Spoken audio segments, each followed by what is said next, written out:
Hi everybody, this is Garrett with Earth and Time, and today we're going to learn about Samuel Clemens, also known as Mark Twain, and his history here in northern Nevada.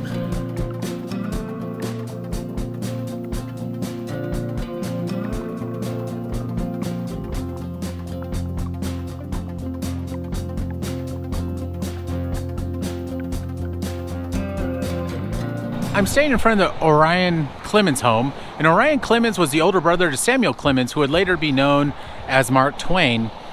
And Orion Clemens was the first Nevada territorial secretary, which was the equivalent of basically being the governor, the senator for this area. And he was appointed by Abraham Lincoln and came out here in 1861. The house that we're seeing was actually not built until 1863, and Orion suggested his brother come out and join him, and so he did. So Samuel Clemens, aka Mark Twain, came out to Nevada trying to find his fortune and would live and work in a number of places, including Aurora, Nevada, a gold mining town. Went up to South Lake Tahoe, or up to the Lake Tahoe area, where he worked in timber, and then ended up in Unionville. But along the way, he learned how to write. And so what we're going to do is we're going to chase down some of the story of Samuel Clemens here in northern Nevada. As I learn about him some more, you all get to learn about him more with me. So we all know about Mark Twain. What's interesting is Mark Twain was born as Samuel Clemens, and his older brother, who became the first Secretary of Territory here in Nevada, ended up asking him to come out to Nevada with him. So Samuel at the time didn't know what he was going to do with his life. He wanted to find a way to make money. And so when Orion invited him out, he thought, here's a great opportunity.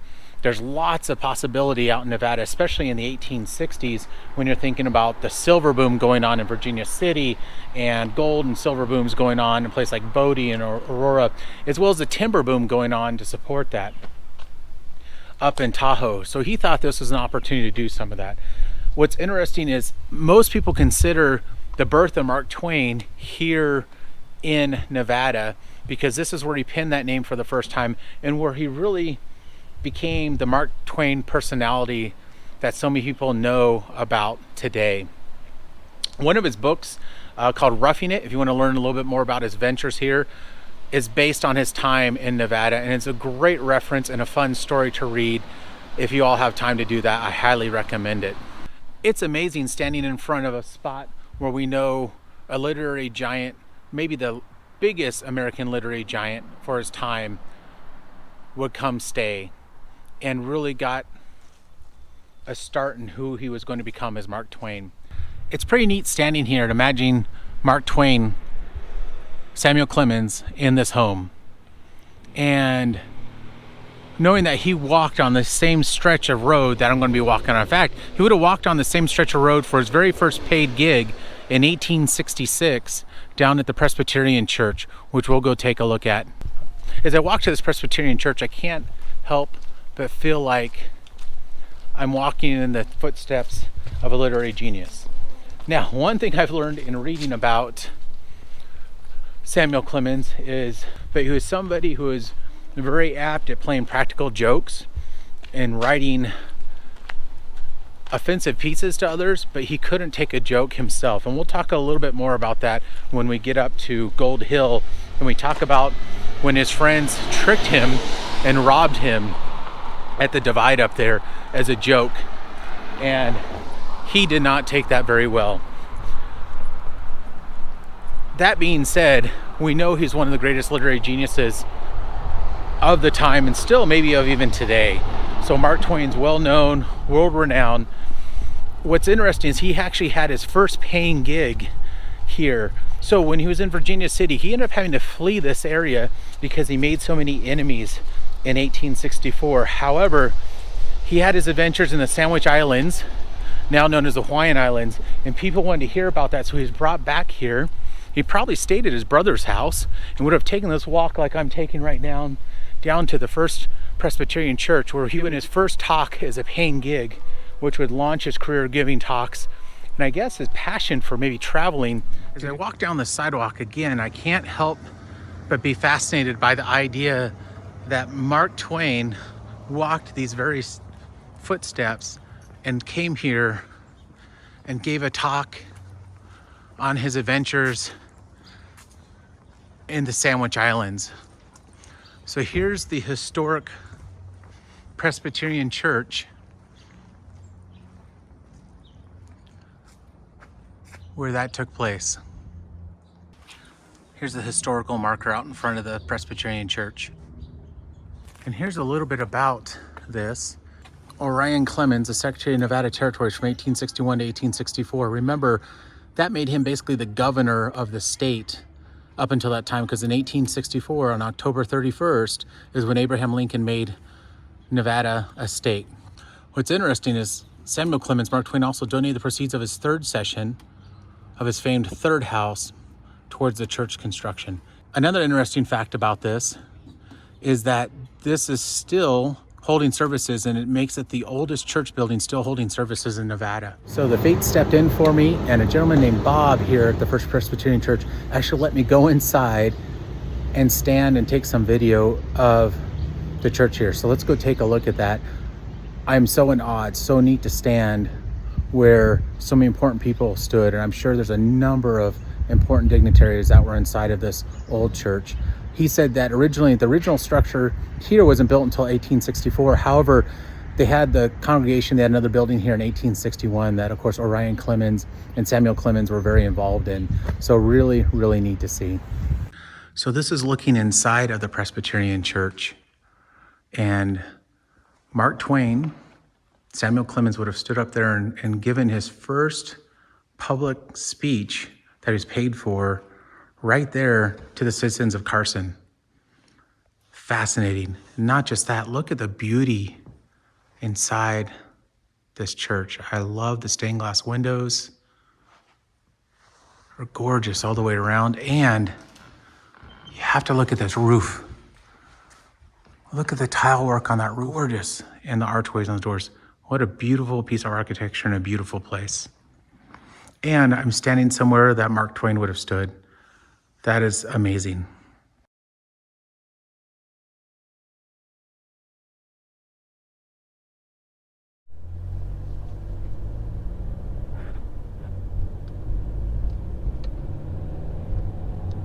Chasing in the footsteps of Mark Twain takes me to Gold Hill, Nevada, which is just down from Virginia City.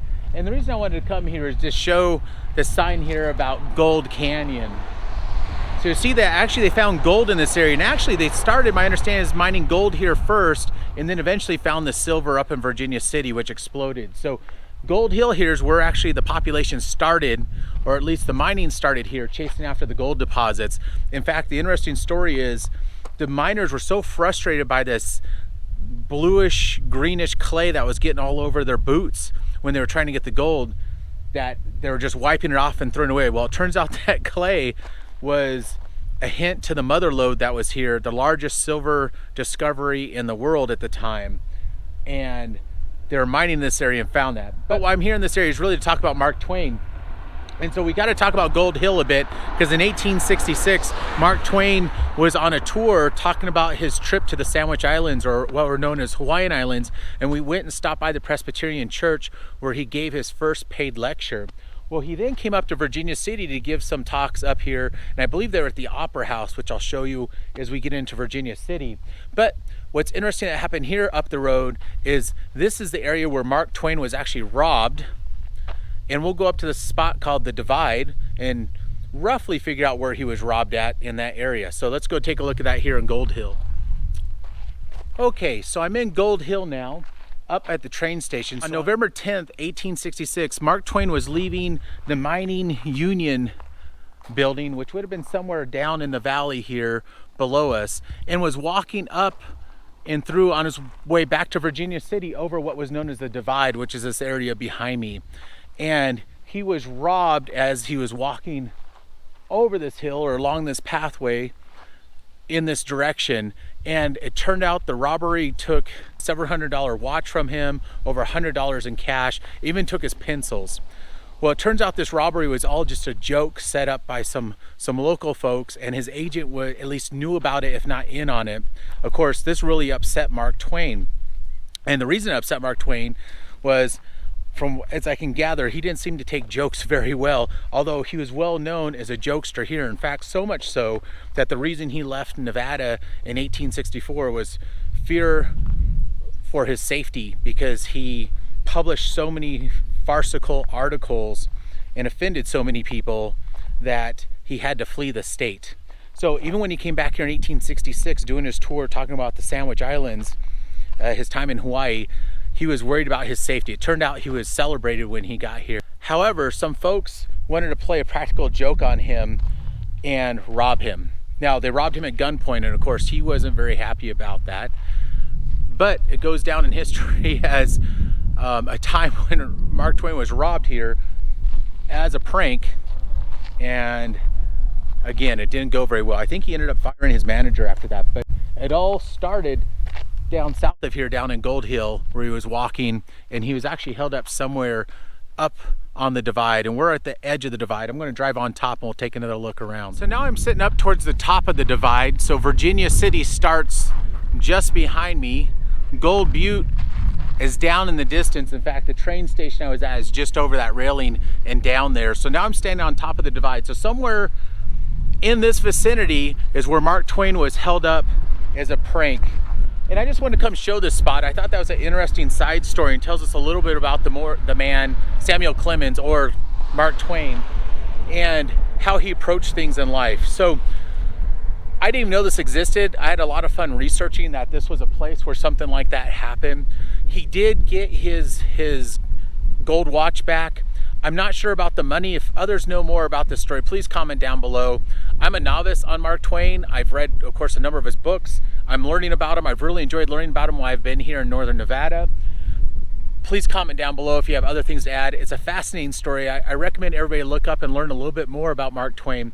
I'll try to find some videos and link them down in the description below for you to see other folks who've come out this way and taken a look and chased down Mark Twain's history. But this is the divide. Somewhere in this area is where Mark Twain was robbed as a prank. Okay, everybody, welcome to Virginia City. So we can't chase the story of Mark Twain without coming here, which is where Mark Twain first penned the name Mark Twain in an article for the Territorial Enterprise here in Virginia City. Probably, from what I can understand, the most popular newspaper in this area. And of course, Virginia City at its heyday had 20,000 people living here. That's quite a metropolis out in the middle of the Nevada desert. What we can see are a lot of the original buildings are still here, and you can come here and come visit, and maybe in other videos I'll come back and do an episode specific on Virginia City and Gold Hill and Silver City, some of the towns and ghost towns along this stretch. But I want to stay focused on Mark Twain, and it's neat to know I'm walking in his footsteps. And there's a couple spots I want to go by here in Virginia City to share some Mark Twain history. Across the street from me was the original Territorial newspaper building, and this is where Mark Twain actually got his start and actually resided in and ended up working in between 1862 and 1864. So this would have been the original Territorial Enterprises building, and the new one actually has a Mark Twain, the newest, I guess, iteration of that, has the Mark Twain Museum in it. We're going to go see if that's open as well. I want to share where the original Territorial Enterprise building was at, which is located here, which is now the Silver Queen. Because this building's linked to Mark Twain, they of course have a little bit about this being the Territorial Enterprise newspaper, and that Mark Twain worked here from 1862 to 1864, which I previously said. But I wanted to come by and show you all where Samuel Clemens actually worked before we head over and take a look at the Mark Twain Museum. So interesting enough, I guess you can call this building Mark Twain's birthplace. So I headed inside of the Silver Queen just to show you all what the building looks like today, and it's actually a saloon in here. And here's a picture of Mark Twain as well. And so Mark Twain would have worked in this building. In fact, Samuel Clemens would have become Mark Twain in this building. That is pretty cool. If you come into the Silver Queen, one of the things you have to see is the Silver Queen, and this is a mural that has 3,200 and I believe it is 61 silver dollars on it. Now here's my question. So I did a video on silver coins from Carson City, and I'm curious if any of these are from there. Can we see if we see the CC on any of these. I did not see any Carson City Mint coins on here. Most of these look like they're from the 1920s when this was, I guess, made. And of course they have some memorabilia to Mark Twain up on the walls. Fascinating to be at the birthplace of Mark Twain, which is what I'll call that building, because that's where Samuel Clemens became Mark Twain and first penned the name Mark Twain, in that very building right there. When talking about Mark Twain, the other thing we've got to talk about is his other visits here. So he lived here in Nevada from 1861 to 64. As we've already learned, he was a writer for the newspaper here from 1862 to 64. But he came back here on two other occasions. And one of those occasions, in 1866, when the Divide robbery took place, he came here and gave some lectures gave a lecture at least, at Piper's Opera House. And I want to show you this opera house. It's a well-known place still to this day to come see concerts and plays. And so 156 years ago, almost to the date, Mark Twain was here giving a talk on his adventures at the Sandwich Islands or Hawaii. And this is where he came and gave that talk, is here inside the Piper's Opera House, a well-known landmark here in Virginia City and the center for a lot of the culture that was here. So numerous actors, actresses, playwrights would come through here, speakers would come through here, of course, including Mark Twain himself.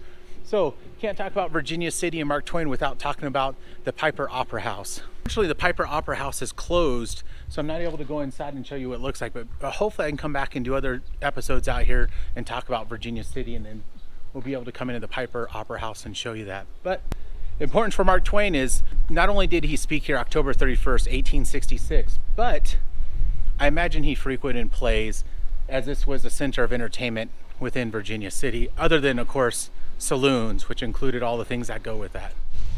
Mark Twain would come back here one more time in 1868 to the Nevada state to talk about his adventures in Lebanon, Syria, and Palestine, where he would come present on his works, The Innocents Abroad. Now, he never came back and gave a talk, as I understand it, here in Virginia City, but he gave two performances and readings down in Carson City. But what happened here in Virginia City, and the reason I'm standing between the Piper Opera House and the courthouse, is when he came back to Virginia City, he would see something that probably haunted him for the rest of his life.